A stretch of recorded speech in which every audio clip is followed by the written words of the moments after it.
How to take burst photo on iPhone. Step 1. Open your camera app. Make sure you're in photo mode. Burst doesn't work in portrait or video modes. Step 2. On most iPhone, just press and quickly drag the shutter button to the left. You'll see a counter showing how many shoots you're capturing. That's burst mode in action. On older iPhone, just hold down and shutter button to activate your burst automatically. If you prefer using physical buttons, you can enable burst with the volume button. Go to your settings, camera, then toggle on Use Volume Up for burst. Step 3.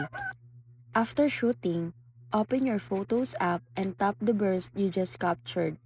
Tap Select at the bottom, then choose the best shoots to keep. Tap Done, then keep only your favorites to save storage. And that's it.